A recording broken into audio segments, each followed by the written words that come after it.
Welcome to the Forgotten Narrator. There is a place the Imperium does not name, a planet whose coordinates exist only in redacted inquisitorial archives and whose orbit is tracked but never approached. Delphine Theta-6, a designation, not a name, a location that does not officially exist, and yet it is surrounded by a silence more deafening than any war cry. Those who stumble upon its trace in data vaults feel a chill not just in the flesh, but in the soul. A planetary enigma draped in the trappings of fear so absolute that even the Adeptus Mechanicus dare not whisper its true purpose. This is not a world lost to time or obscured by warp storms. It is something more terrible. It is a world the Imperium has chosen to forget, deliberately, violently, and with sacred dread. There is no record of exterminatus, no declarations of taint, no excuses offered. It simply is forbidden. And when the Imperium forbids without reason, that is when the nightmares truly begin. The Administratum is a labyrinth of information, millennia of data on every corner of the Imperium cataloged, recatalogued, and cross-referenced. Planets are logged by their agri-yields, mineral outputs, military relevance, or historical events, no matter how obscure. Yet Delphine Theta-6 is a phantom. Its designation exists, faint and flickering in ancient archives, but every thread that leads to it ends in silence. Not blank pages, but corrupted sectors. Not missing reports, but data wiped so thoroughly it leaves voids in the cogitator systems themselves. Even the servitors stutter when they encounter its name. No logs of arrival, no census, no orders. Just a string of redacted memos from 3,000 years ago and an eerie footnote in an ancient astropathic ledger. Do not seek it. Do not remember it. This is not administrative incompetence. This is an intentional void, the sort of absence only achieved by a hand far above the petty bureaucrats of Terra. And in that very absence, a terrible presence is felt. Scholars of the Ordo Hereticus have noted a strange phenomenon. Wherever Delphine Theta-6 is mentioned, even obliquely, that file becomes progressively harder to access, as if the data itself recoils from scrutiny. Some magi believe it's a unique form of informational decay, but more radical elements suggest the world emits a mimetic field, one that does not just erase records, but the will to uncover them. This silence, deeper than simple deletion, echoes across history. Navy vessels once assigned to that sector have had their logs sanitized, their captains reassigned, their crews dispersed. One entire battle group, the 82nd Obscurus Crusade Fleet, was last known to be en route to a location consistent with Delphine Theta-6's supposed coordinates. It never arrived. No distress call, no warp echo, just gone. When an entire Imperial fleet disappears without commemoration, someone has chosen oblivion over explanation. And perhaps most chilling is the absence of prayer. No shrine exists bearing the name of Delphine Theta-6. No ministorum records, no saints martyred there, no pilgrimages undertaken. Even the ecclesiarchy, who will sanctify a rock if it bleeds once, has nothing to say of this world. This isn't neglect. This is a spiritual quarantine, a psychic forgetting. To not know is safe. To question is to open a door that others died sealing. Some whisper that during the 13th Black Crusade, when warp tides surged and borders shifted, a lone astropathic scream emerged from that sector, a cry not of fear, but of pleading. It's remembering. Only 3 words before the transmission was swallowed in white noise. The origin point? Cross-referenced with ancient star maps, it was within the vicinity of Delphine Theta-6. The Imperium's response was swift. Increased patrols around the sector, not to investigate, but to ensure no ship accidentally arrived. The silence surrounding Delphine Theta-6 is not the passive absence of attention. It is the active suppression of curiosity, maintained not by law, but by fear so profound it has become tradition. The Imperium has faced daemons, tyrannids, heresy, and worse. But this world, for reasons none will speak, is considered worse still. Not because of what is known, but because of what is not. It crackles and fades in a loop, a ghost fragment buried within a forgotten relay station in the obscurus fringe. The Vox log is barely 30 seconds long. It begins with static, harsh, and fractured. Then, a human voice. Male, panicked, whispering in a tone not of immediate fear, but of horror drawn out over days. His voice trembles, but not from exhaustion. It is the tremble of a man whose mind is breaking under the weight of something it was never meant to comprehend.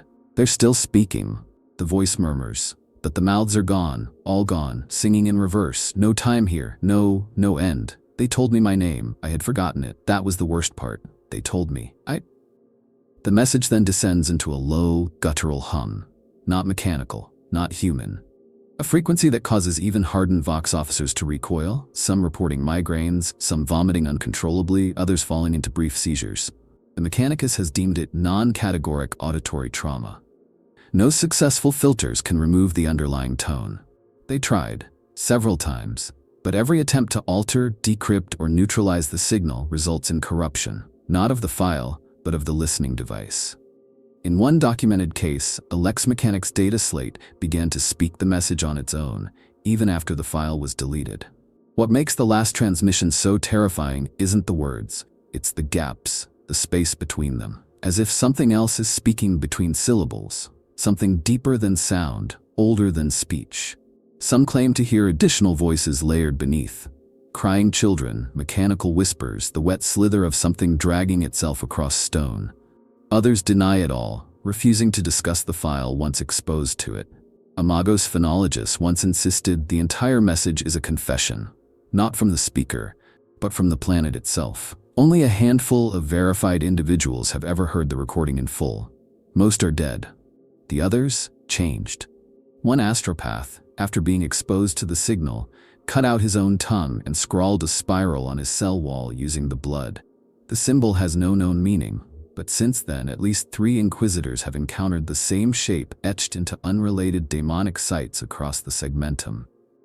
The question that haunts those who know of the message is not what the man saw, it's how the transmission escaped.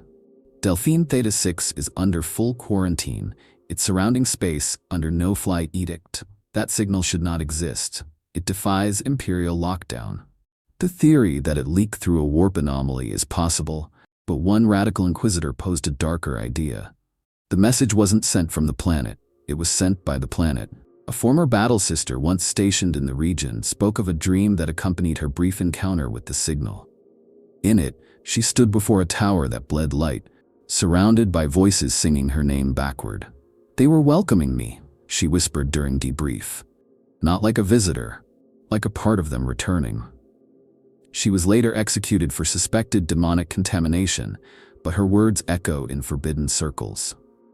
This 30-second fragment, the so-called last transmission, has become something of a cursed relic. Many who seek it do so in secret, obsessively, drawn by something they can't explain, like a hook behind the eyes, like a memory they never lived. Those who listen often regret it, but more chilling still are those who listen again and again, memorizing every crackle, every syllable, every breath. It is said that if you play the recording in a sealed chamber at exactly midnight ship time, the silence that follows will echo in ways that defy physics, that you'll hear footsteps behind you, breathing beside you, that the chamber will seem to stretch, the walls bowing outwards, and you'll swear the shadows are trying to look at you. But perhaps the worst story of all is the report of an Adeptus Astartes librarian who listened to the message in defiance of an inquisitorial ban. After 40 seconds, he screamed, not in pain, in recognition. "It remembers me," he cried before setting himself alight with witchfire. His ashes formed the same spiral that had haunted others. It is not what the message says, it is what it reminds you of. Something primordial, something buried, not in the galaxy, but in the soul of mankind. Before the Imperium wrapped Delphine Theta-6 in silence, before the seals and the sanctions and the terror, there was a planet, a real one, with soil, sky, and purpose. Piecing together its history is like reconstructing a shattered stained glass window from its dust. But there are traces. Not official records, of course. Those are gone or locked beneath Mars itself. But hints exist in the whispers of rogue traders, the disjointed logs of lost expeditions, and the frayed edges of ancient Mechanicus archives. Delphine Theta-6 was not always forbidden. In the distant past, perhaps as far back as M32, it appears to have been marked as a viable colony world. The climate was temperate, the atmosphere stable. Its mineral wealth was noted by exploratory Mechanicus fleets, and several data crypts suggest a significant mining operation was established there, under the banner of the Lucian Conclave.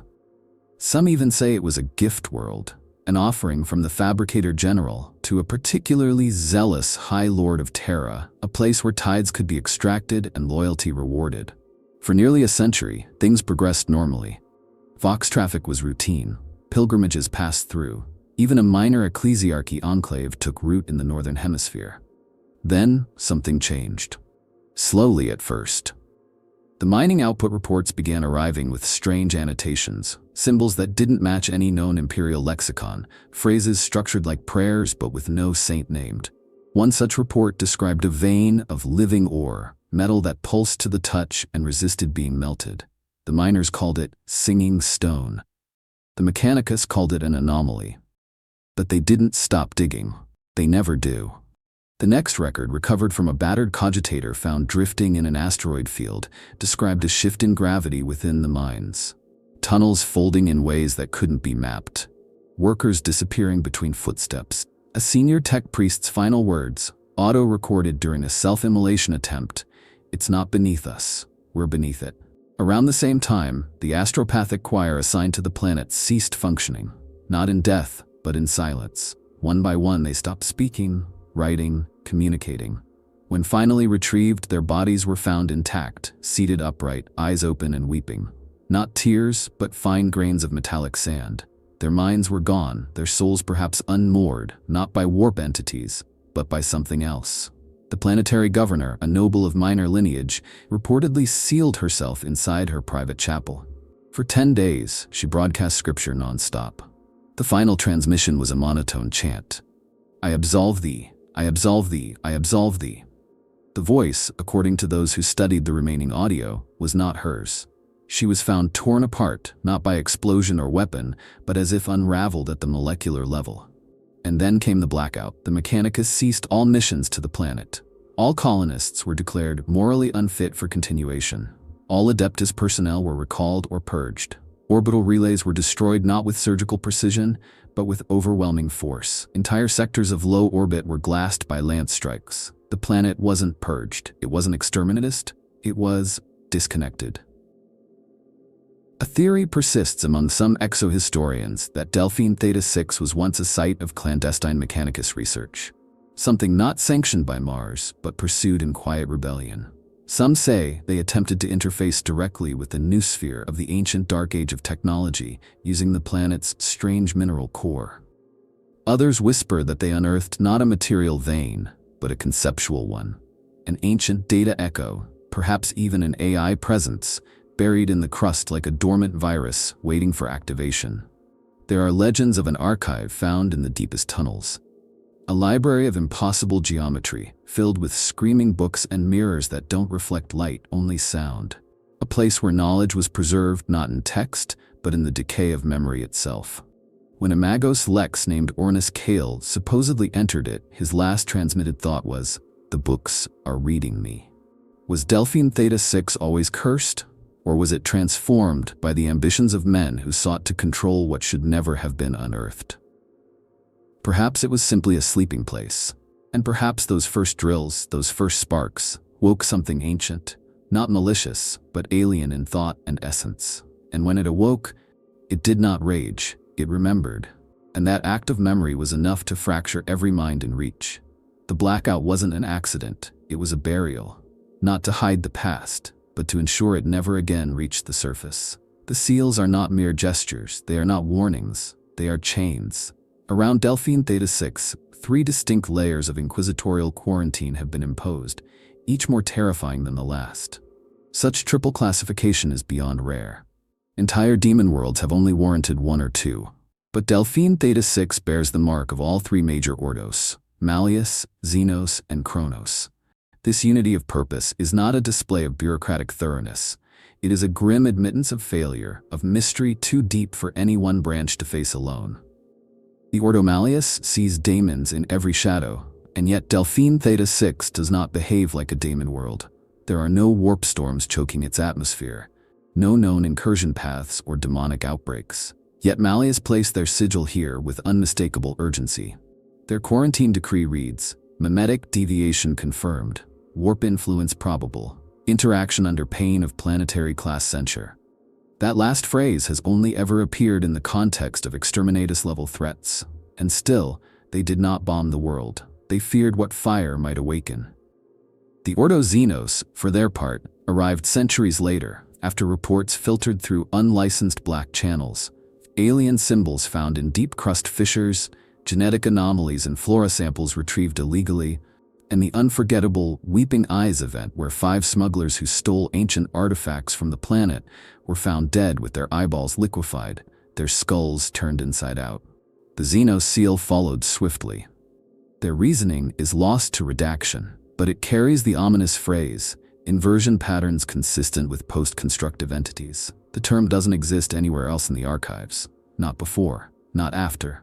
Then comes the Ordo Chronos, the most secretive, the most feared by those who truly understand what time means in the galaxy. They do not deal in cause and effect, but in fractures, in paradox.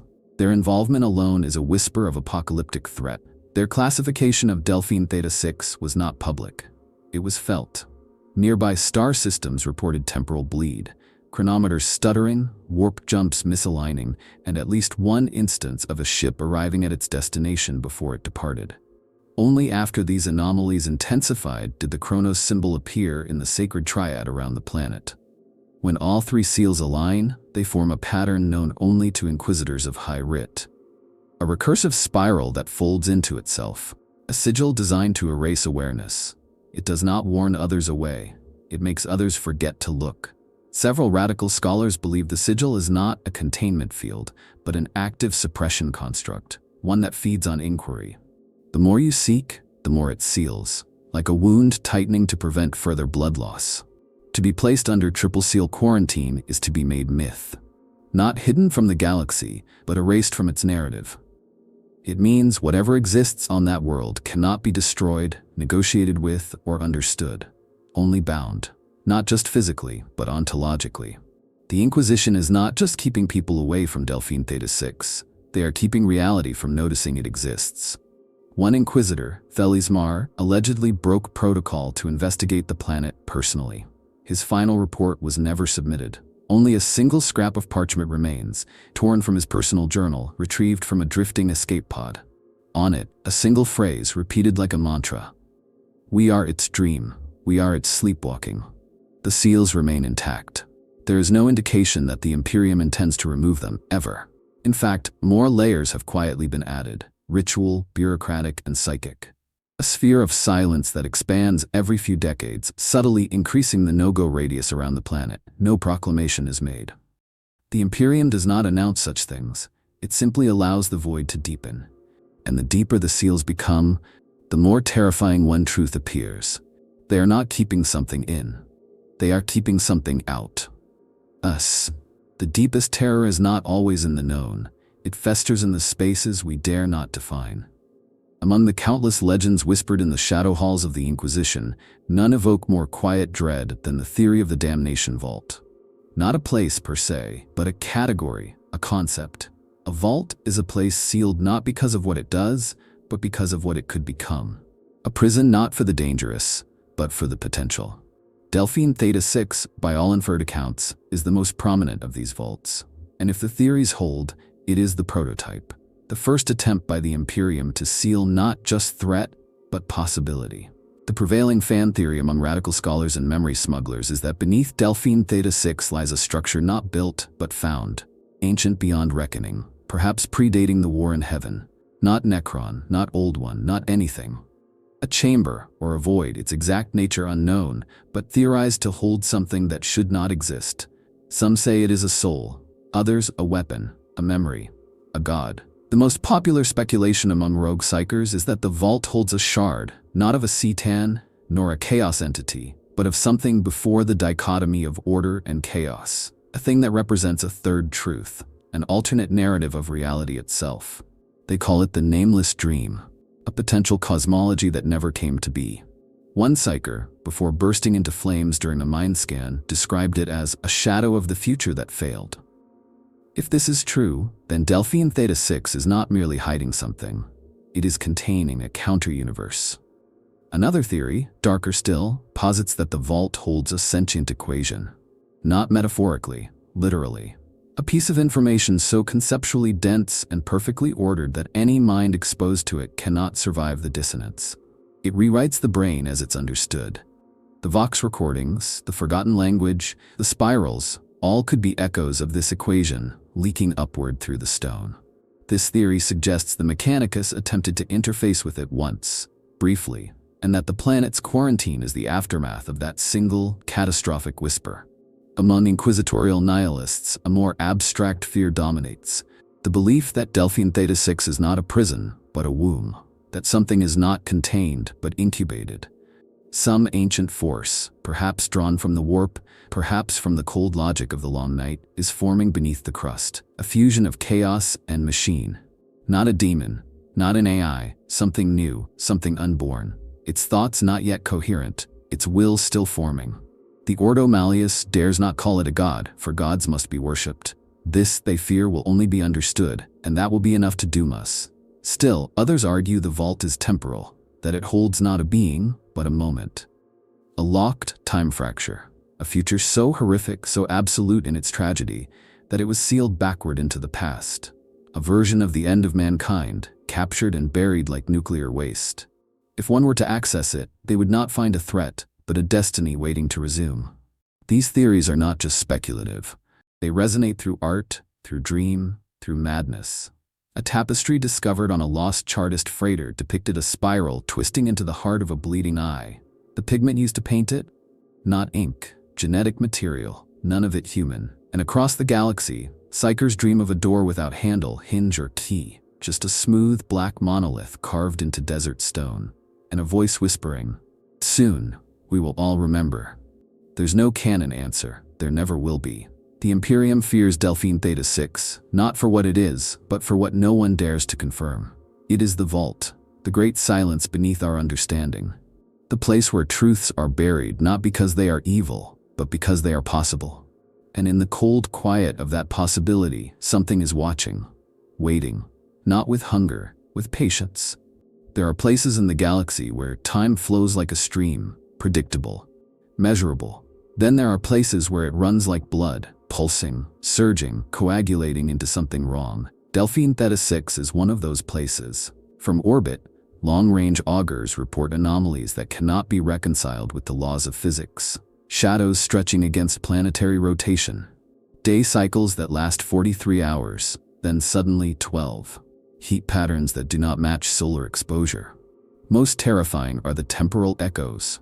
Ships passing near the no-fly boundary have recorded signals that shouldn't exist. Distress calls from vessels that haven't yet launched, and comms from individuals confirmed long dead. In one case, a Navy patrol caught a vox loop of its own captain screaming, a recording that would not occur until 3 days later during an entirely unrelated skirmish. The Mechanicus refer to these as chronometric deflections, but even that term fails to encapsulate the weight of what's observed. It's not simply time behaving erratically, it's time losing meaning. On Delphine Theta-6, past and future are not directional, they are relational, and they are folding in on each other like paper soaked in oil. One of the most unsettling phenomena reported by automated orbital drones is the occurrence of ghost strata. These are imprints of terrain that no longer exists, overlaid upon the planet's surface in real-time telemetry. Ancient cities appear for seconds at a time, massive, angular metropolises with spires that seem to bend toward unseen stars. These visions vanish just as quickly, leaving no physical trace. In one case, a landmass was recorded that did not exist on any current or historical map, featuring structures that resembled bones the size of cathedrals. Temporal specialists from the Ordo Chronos, those few mad enough to study the planet, believe Delphine Theta-6 is experiencing localized time fragmentation. That its interior, and possibly even its identity, is trapped in a state of nonlinear flux. Events that should be anchored are instead free-floating. History and future alike slip through cracks that can't be seen. One theoretical model posits that the planet exists simultaneously across multiple time states. That when someone steps onto its surface, they are not simply arriving in space, but choosing unknowingly a moment to exist within. And that moment might already have ended, or may never have happened at all. This would explain why recovered explorers often return with paradoxical wounds. Scars from battles they don't remember, implants they never had, or knowledge of events that have yet to transpire. Psychers fare even worse. The few who have dared to remotely scan the planet describe it as an echo chamber. Not in sound, but in destiny. Their visions repeat, overlap, fragment. One astropath reported a vision of herself standing over her own corpse, only to awaken with dried blood on her hands. Another insisted she saw the final days of the Emperor, played backward in a language made of bells. She was later found catatonic, her heartbeat synchronized to planetary rotation data that had not yet been transmitted. Among the most compelling reports comes from a chrononaut, one of the rare individuals trained to navigate time fractures.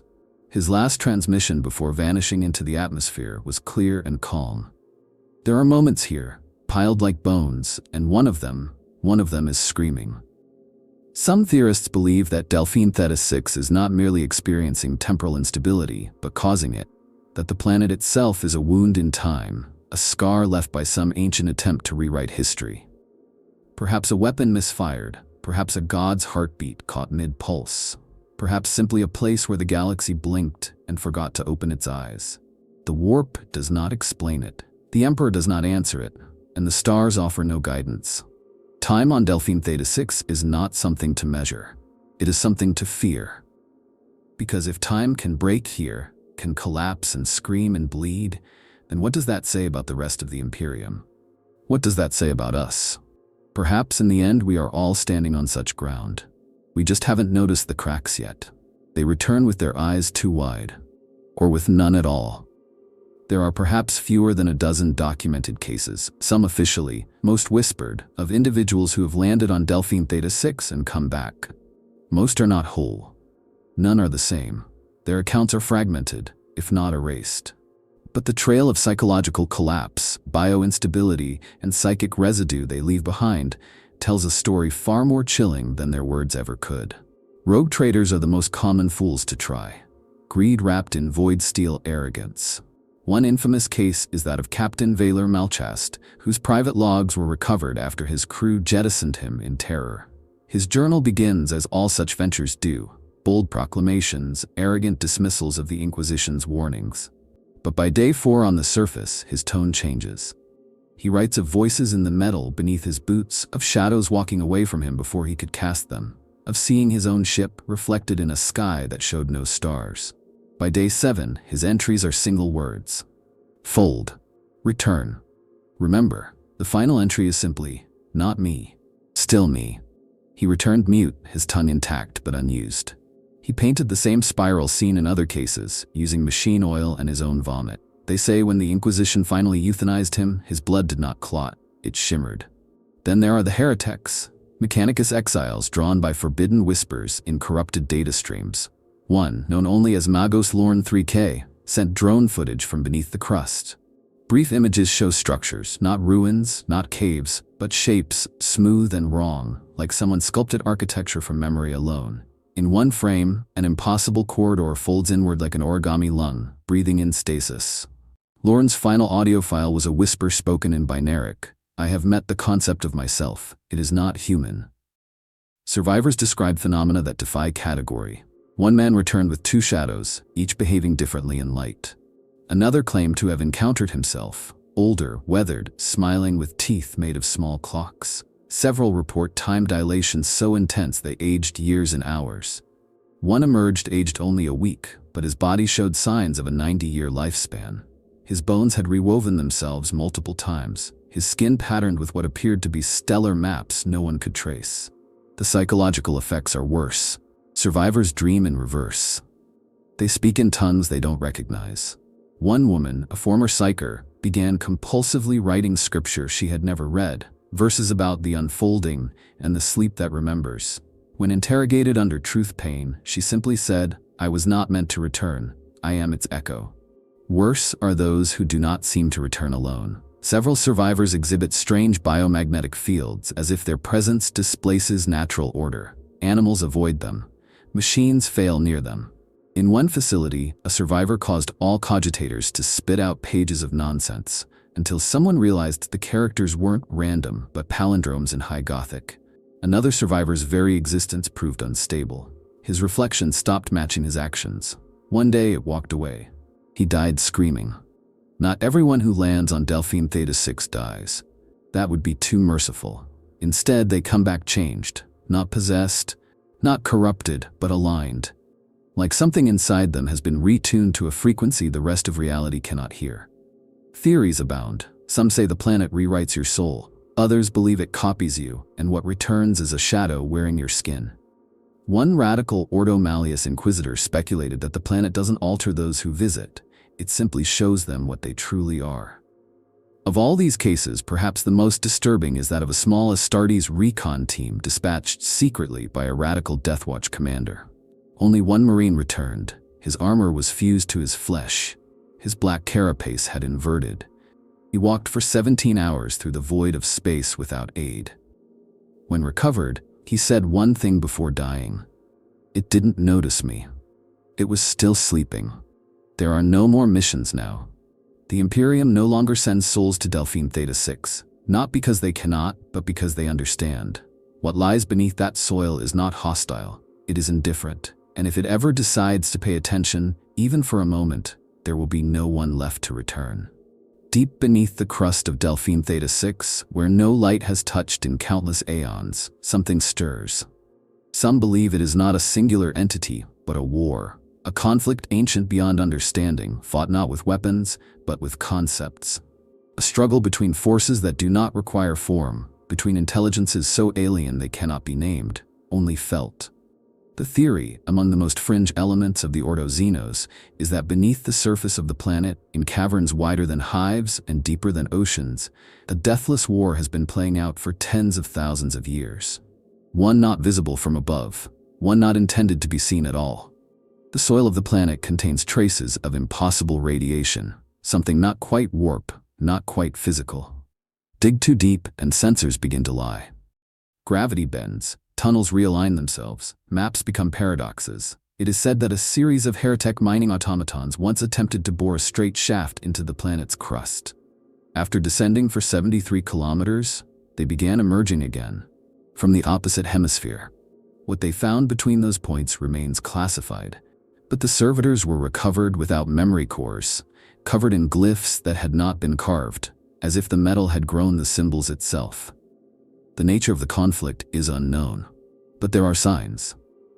One theory suggests that beneath the surface lie vaults of Necron design, structures cold and humming with antimimetic pulse, meant not to contain but hold back, not enemies but ideas, concepts that should not escape.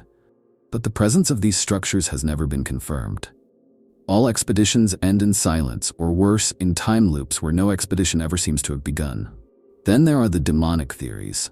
The Ordo Malleus once speculated that Delphine Theta-6 might house a trap, a demonic oubliette, not for any creature we know, but for a primordial horror the Chaos Gods themselves sought to discard. Something that never chose a domain, never bent to Khorne, Nurgle, Tzeentch, or Slaanesh. Something that simply was, and in its being, unmade the logic of their realms. The gods do not kill, they banish. And this place, this planet, may be where such exile took root. There are sound recordings, low-frequency tremors captured from orbit, of thudding rhythms deep in the crust, too patterned to be tectonic, too erratic to be mechanical.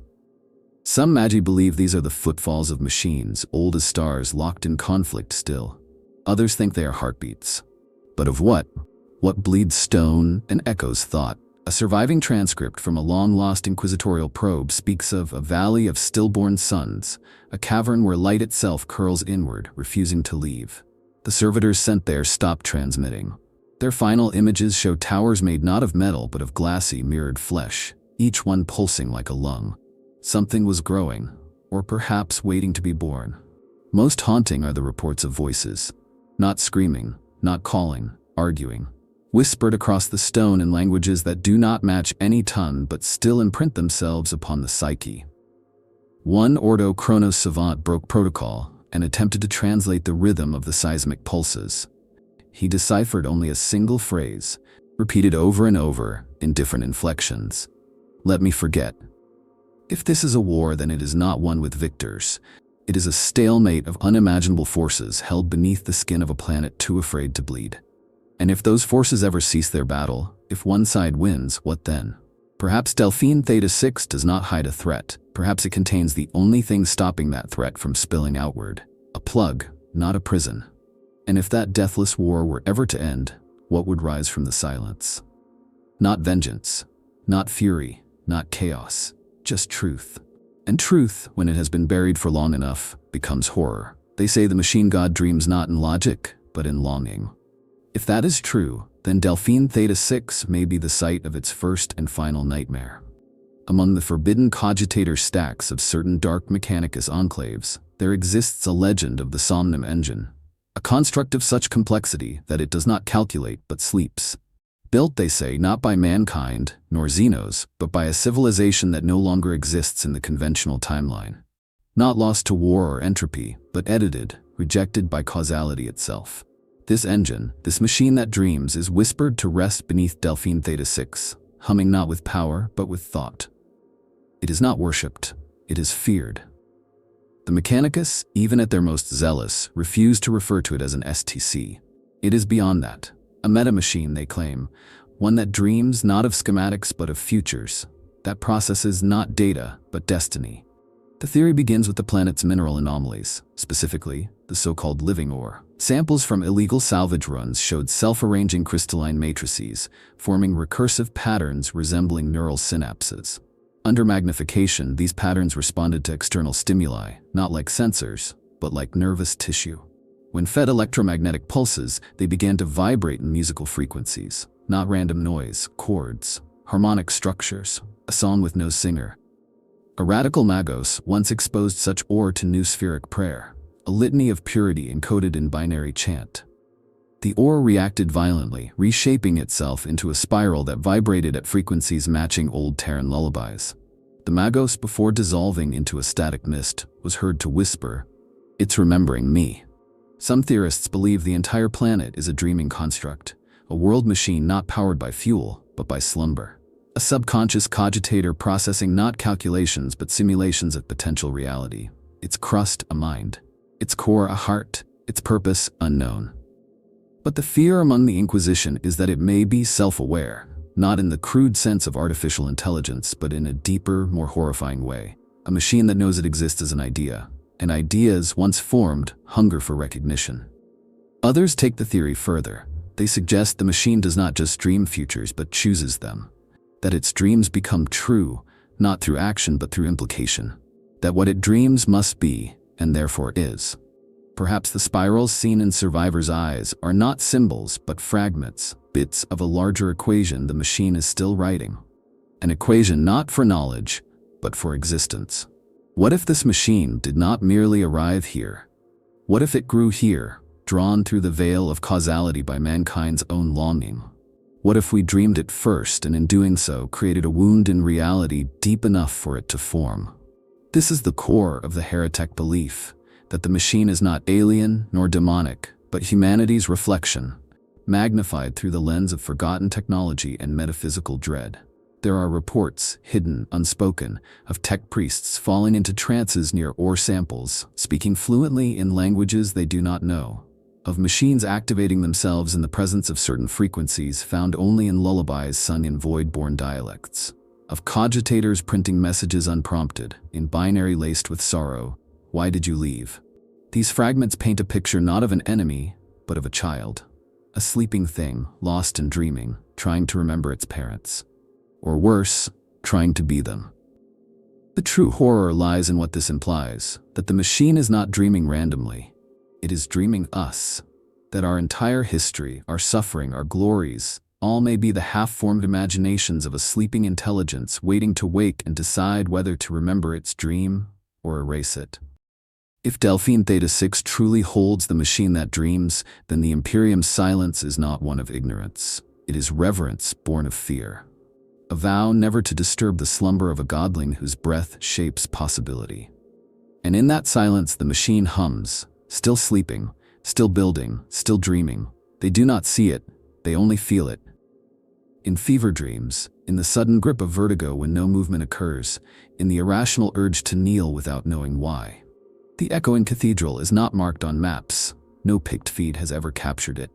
but those who encounter Delphine Theta-6 speak of it nonetheless. The cathedral is not a building in the traditional sense. It is an idea, a recurring psychic structure that manifests only in the minds of those who dare draw near the planet, or worse, descend to its surface. Descriptions vary, but the motifs remain disturbingly consistent. Spires of bone and glass, doors that open into memories, a floor of reflective dust that shows not your face but the faces of those you have forgotten, and sound. Always the sound. Music that cannot be described, neither sacred nor profane, but final. The hymn of something that has ended. Radical psychers theorize that the cathedral is a warp construct, not born of chaos but of memory. A residue, fossilized emotion from a species or civilization erased so completely that only its religious impressions remain. The Ordo Malleus refuses to classify it. The Ordo Xenos avoids discussion entirely. Only the Ordo Chronos admits what some suspect, that the cathedral may be future architecture, a structure trying to exist before its time. Those who see the cathedral speak of being drawn toward it, often in dreams or during periods of intense psychic stress. One Navy officer, stationed in orbit around the planet for less than 3 hours, reported weeping uncontrollably after hearing a sound only he could detect. When pressed, he claimed he was mourning a building he'd never entered, for sins he hadn't yet committed. Days later, he disassembled his own quarters, piece by piece, to recreate the pattern of the cathedral's internal nave. The walls were etched with spirals. He died smiling, murmuring, "It's so loud in there." The most disturbing element of the cathedral is its apparent reactivity. It seems to change depending on who perceives it. For a ministorum priest, it appears as a desecrated chapel, its altar replaced by an abyss. For a heretic, it is a perfect machine, the Omnissiah's heart, beating in paradox. One psyker claimed it was not a building at all, but a choir of children suspended in stillness, their mouths open, their song freezing time itself. Yet all accounts agree on one thing. When you stand at its threshold, you know you are not alone. Some suggest that the cathedral is a psychic fulcrum, a metaphysical locus where all thought and memory on Delphine Theta-6 converge. That it is not merely a projection, but a place where the very meaning of the planet is stored.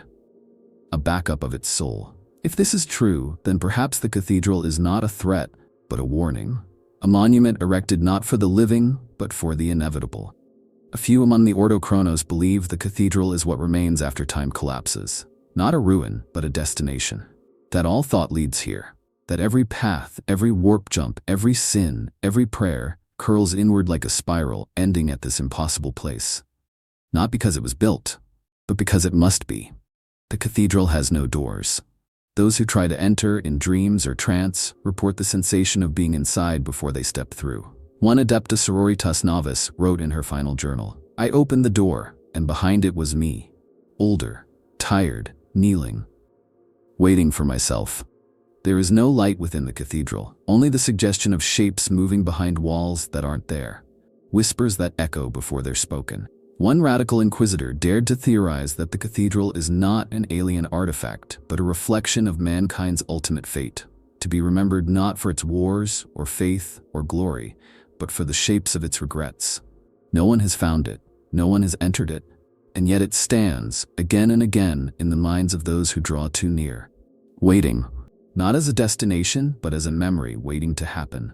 Delphine Theta-6 does not call us to it, the cathedral does. And when we finally arrive, it will not ask us why we came. It will ask, "What took you so long?" The Imperium fears many things. Chaos, Xenos, the warp, the slow crawl of corruption through hive and shrine. But these are known fears, catalogued, classified, and confronted with bolter and flame.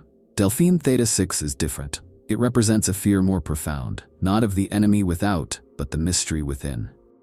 In truth, the Imperium does not fear Delphine Theta-6 because of what it does. It fears it because of what it refuses to explain. The Emperor's dominion is built not merely on strength, but on certainty. Dogma. Clarity. The hierarchy must hold, the stars must turn, and reality must obey. When those laws begin to twist, when cause and effect slip, when time loops, when dreams turn to places and prayers turn to screams, the very bedrock of imperial truth begins to erode. Delphine Theta-6 is feared because it denies closure.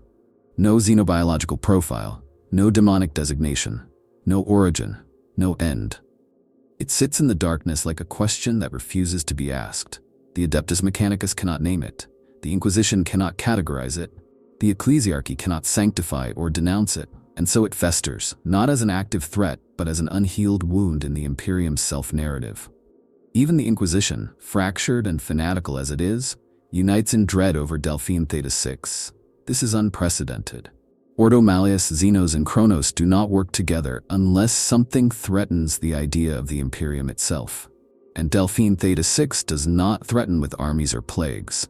It threatens with meaninglessness, with potential, with the possibility that there are forces at play the Emperor never planned for, that there are things older than the Astronomicon, deeper than the warp, closer than faith. To acknowledge Delphine Theta-6 openly would be to admit that the galaxy is not merely dangerous, but unfathomable, that not all threats come with names, faces, or weaknesses. Some are silences, concepts, futures that shouldn't be. For the Ecclesiarchy, it is a theological horror. The Emperor is divine because he brings order to chaos, purpose to despair. But how do you preach purity in the face of something that simply is and always was and may yet never have been? There are no hymns for that. No litanies to shield the soul. For the Mechanicus, it is a technical contradiction. A planet that hums with machine logic yet defies interface. That responds like a thinking construct yet offers no data. A place where information bleeds instead of flows. And worst of all, a place that remembers, something no machine should do unless it was taught to dream. Even the Astartes, paragons of fearlessness, are kept far from this world. Not because they would fail, but because they might see. And that glimpse, that fracture in their indoctrinated certainty, could undo them in ways no blade or demon ever could. What the Imperium fears most is not that something terrible is buried beneath Delphine Theta-6. It fears that nothing is. That all the horror, all the silence, all the dreams and spirals and songs are not signs of an enemy, but of the universe simply revealing a deeper truth. A truth that mankind is not central, not chosen, not even noticed. A truth where the Emperor is not salvation, but an irrelevance. A lighthouse guiding no one because no one ever meant to return. And in that context, Delphine Theta-6 is not a place. It is a mirror, held up to the soul of mankind. And what the Imperium sees there is a question it dares never answer. Because it is not, what are we facing? It is, why are we here at all? Imagine the seals failing. Not in fire or war, but in silence. A clerical error, a forgotten relay station. A rogue trader's grav anchor malfunctions, dragging his vessel just a little too close. An inquisitor dies, and his successors lose the will to remember why a whole sector has been marked void. And so, someone lands. Delphine Theta-6 breathes again, but it does not awaken in fury or wrath, it simply remembers. And as it does, so do we. Across the Imperium, things begin to unravel. Not violently, but subtly. An astropath dreams of a cathedral in a desert he's never seen. A navigator glimpses a spiral in the void where no warp routes pass. An entire forge world forgets its own name, then burns as its machines begin to weep oil and sing hymns in an unspoken tongue. In Segmentum Obscurus, warp storms bloom without precedent, not storms of violence, but absence. Vessels enter and simply fail to return. Not lost, forgotten. Whole systems vanish from records, their stars still burning but unmarked, unvisited, unmourned. The machine that dreams begins to hum again. Beneath the crust, the deathless war ends. Not in victory, not in surrender, but in a new kind of stillness, the kind that comes after a choice has been made. The vault unseals, not mechanically, but narratively, as if the story of the galaxy has taken a turn the Emperor never wrote. The echoing cathedral no longer resides in visions. It manifests, folding space like parchment, arriving not as a structure but as a phenomenon. A place that is also a time that is also a memory. Hive cities collapse under the weight of memories they never lived. Shrines crack open to reveal altars that were never placed. Children begin to speak in riddles and die before their third breath, returning again days later, unchanged. Across Terra, the Astronomicon flickers. Not gone, but diminished. The Emperor's light is not fought, it is forgotten, not out of malice, but because something truer is being remembered. The Imperium cannot fight this. You cannot burn memory. You cannot chain possibility. You cannot destroy a story once it's been told. And Delphine Theta-6 is a story older than belief. A dream, dreamed by something that only now realizes it is awake. And in that awakening, reality bends. Astartes find themselves facing enemies who fight with logic loops and reflections of themselves. The Ordo Chronos collapses in on itself, its members speaking in centuries and weeping at their own shadows. The ecclesiarchy tries to condemn it, but their litanies turn to static, and their flocks vanish into cities that were never built. It doesn't take a year. It doesn't take a day. It takes a moment, a single moment when Delphine Theta-6 is no longer a secret, no longer a question, but a certainty, a known. And that knowing spreads. Because Delphine Theta-6 does not want to be discovered. It wants to be remembered. And once it is, we will all be part of its dream again. No prayers, no defenses. Just the slow, unstoppable realization that we were never the protagonists. That the Imperium was never a fortress, only a flickering candle. Delphine Theta-6 was not the darkness beyond. It was the memory before the light. There are stories that slip through the cracks. Whispers too small for the Inquisition to silence. Words passed in hive market shadows, in the coded click speech of tech adepts, in the lullabies of void-born children who have never seen a star not filtered through radiation glass. Stories that all orbit one unspoken truth. Delphine Theta-6 speaks to those who should not hear. The planet is quarantined in flesh and stone and law, but not in thought. Something in its nature leaks, not like radiation, but like guilt. It infects memory, it corrodes narrative. Across segmentum obscurus and beyond, fragments of the planet's impossible reality bleed into dreams, scriptures, and madness. It's not possession, it's recognition. As if some part of humanity, buried beneath 10,000 years of dogma, remembers Delphine Theta-6 and does not want to forget. There is a pattern that repeats in orphan cults across decaying hives. Children who draw spirals with rusted nails into plasteel. Not crude spirals, but precise, repeating glyphs that match structures identified on forbidden recon aspect scans of the planet. These children never met each other. Some are on worlds separated by 1,000 light years, and yet their drawings are the same. Among the Schola Progenium, certain cadets enter fugue states after reciting specific catechisms. They speak phrases not in low or high Gothic, but in something older. One drill abbot wrote that a boy muttered, "I was there when the doors first opened," and wept until his lungs failed. The boy had never left the training compound. He died 2 days later with no cause. His heart, it seems, had simply unwound. On Forge World Carcerex 9, a routine data purge uncovered a sublayer in one of the Noosphere archives, an unlabeled subroutine that played only at 3:33 in the cycle. It contained music, not binary, not digital, choral, wordless, layered human voices singing in tones never mapped to any known scale. The Magi who discovered it collapsed. When revived, she claimed the melody was coming from the memory beneath the planet. She was turned into servitor matter before she could explain what she meant. These are not isolated incidents. They form a constellation of trauma. Every few decades, another pocket of unearned recollection flares up. In the void, in the dirt, in vox static. People start seeing things in the patterns of circuitry, in the layout of streets. A veteran of the 244th Krieg Siege Army described a crater his unit bivouacked in during a campaign on Melancholiafy. How it reminded him of a cathedral, long buried, screaming upwards. His record was flagged and his soul seared. But the crater was real, and later satellite imaging showed its shape matched the nave formation of the echoing cathedral's psychic footprint. Down to the broken arch. And what do these scattered moments mean? Why do people with no connection to each other begin to act like witnesses? The common theory is warp corruption, psychic echo. But there's another thought, a darker one, that Delphine Theta-6 does not merely contain a threat, it contains our past, or more specifically, our buried memory of something we all once saw, all once knew, and all were made to forget. If true, the implications are horrifying. It means the Imperium's dread is not based in fear of the unknown, but in fear of recognition. That Delphine Theta-6 was not sealed because it was alien, but because it was familiar, too familiar. That its spirals, its singing stone, its dreaming machine, these are not foreign intrusions into the Emperor's galaxy. They are roots of something deeper than the Golden Throne, older than the Mechanicum.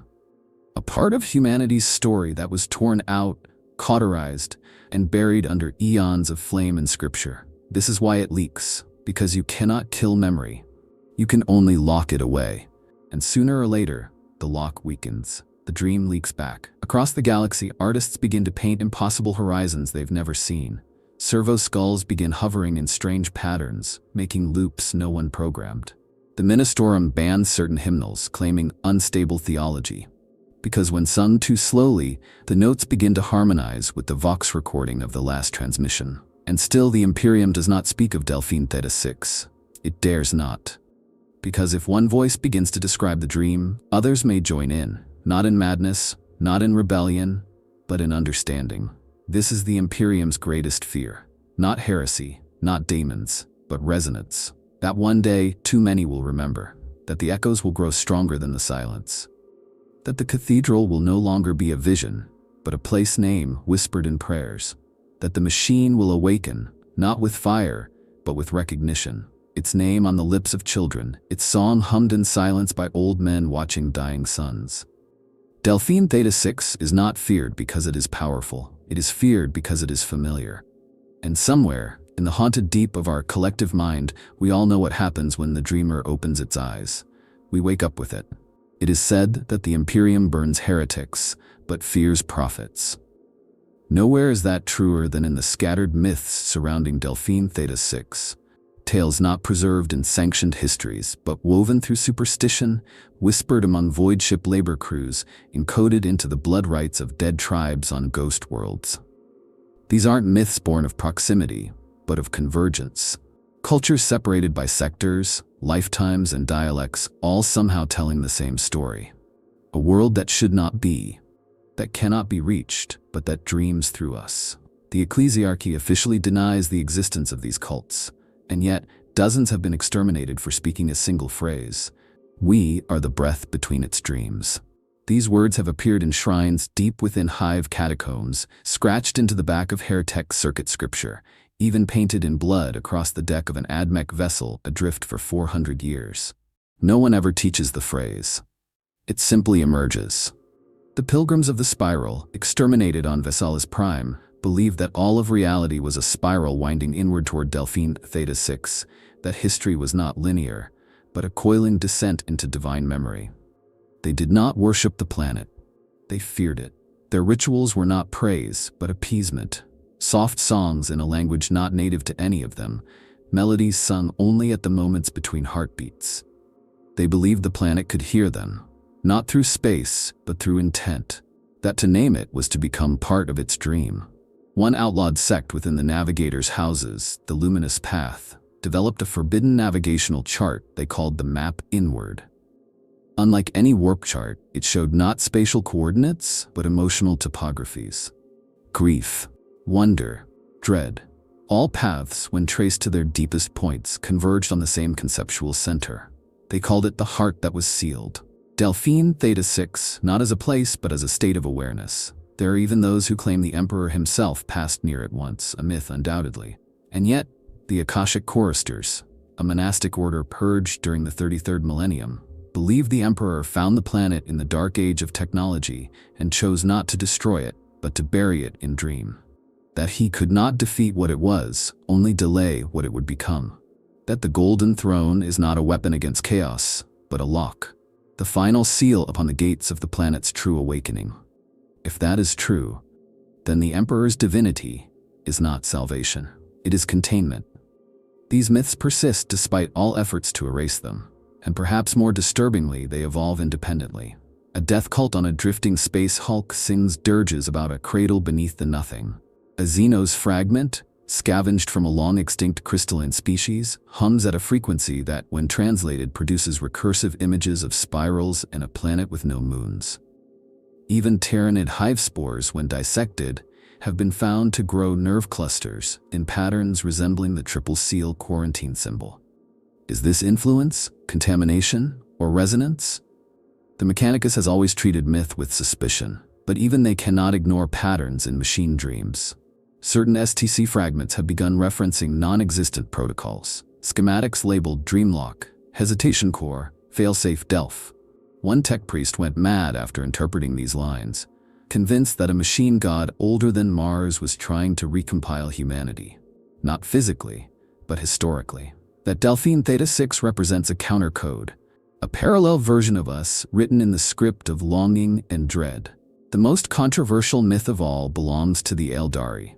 Whispers passed between outcast seers speak of a place known as Silivanar, the stillborn star, a world outside the song, one that even their ancient psychic map, the Circuit of Becoming, refuses to acknowledge.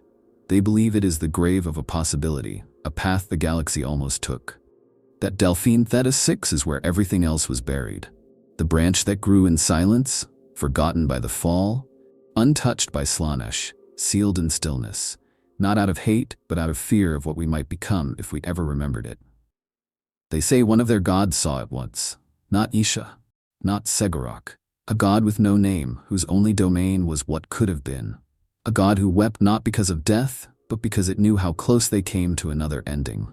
That god, they say, is still trapped in Delphine Theta-6, and when it wakes, it will not punish the galaxy.